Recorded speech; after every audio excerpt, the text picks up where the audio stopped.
Hello everyone, I'm George from Ireland and behind me is Tyburn Shrine. This door here, that's the entrance to a convent, and there are nuns there, Benedictine adorers of the, I can't remember what it is, and this is a chapel of the Sacred Heart here above this finger here. So because we're very close to Tyburn, that's what they call Tyburn Shrine or Tyburn Convent. Tyburn's just up that way, and I've filmed there before, maybe 200 meters. There's a traffic light in the road, marks the approximate site of Tyburn tree, and for centuries it really was a tree, and people were executed there, they were hanged. It was a short drop, so they strangled, took about half an hour to die. It's absolutely horrific.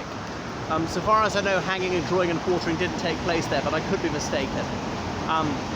Anyway, so this was here to commemorate the 105 Catholic martyrs who laid down their lives, their faith, at that spot over there, because from 1533, Roman Catholicism was severely persecuted in this country. The last person executed over there was 1681. So far as I know, that was the last person executed for Catholicism in this country. Now, obviously the Catholic Church had executed plenty of Protestants before that, in that brief period where Catholicism returned under Mary Tudor, 1553 to 58. About 250 Protestant martyrs were killed in that time. So being just a Catholic in itself, that wasn't enough to be executed for. But if you'd organised Mass to be said, or a priest had actually said Mass or something like that, or brought the priest in, that was enough to be put to death. And if you attended Mass, you were punished with heavy fines and so on. I think repeat offenders could be put to death. So obviously it was monstrous. Nobody should be persecuted, let alone killed, for their religious beliefs or practicing their faith. So Nicholas Gunn was a Catholic martyr. As he was going to his death in 1585, he prophesied that one day a Catholic religious house, as in for monks and nuns, would be raised on the site, and obviously came true in 1903. Obviously not exactly true, a couple of hundred meters away. We're not precisely sure what Tyburn Shrine was, but yes, it's the end of Edgware Road, the northern edge of Hyde Park.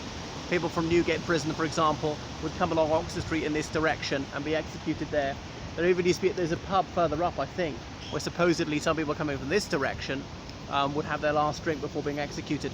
I'm not quite sure why they'd be coming that direction. Maybe people from further west were put to death there, but mostly they're coming out of London, which was that away back then. This wasn't considered London. This was the Middlesex, the county of Middlesex, just outside London.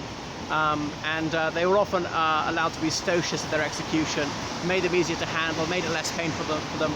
Some of them went to their deaths shockingly sober. You maybe want to be a bit insensate as you met your doom. So the nuns, they pray for the repose of the souls of these people. Now I tried to get into the chapel. I've been into it before, but unfortunately it's locked owing to coronavirus. Thought I might film in there. So that is this fascinating little historical phenomenon, this tiny convent in the heart of London for a few Catholic sisters. There you see it. Okay, that's enough from me. I'm George from Ireland. This is right beside Hyde Park. So write to me. Thank you for subscribing, and please support me on Patreon. I wouldn't be able to survive or PayPal without these donations. And I do online lessons in history, politics, religious studies, French, law, and so on. I'm helping with dissertations, essays, interviews, elocution, and what else? I translate from French, Spanish, Italian, Romanian, German, and Russian, particularly legal documents. I'm a tour guide in London. Right, toodaloo.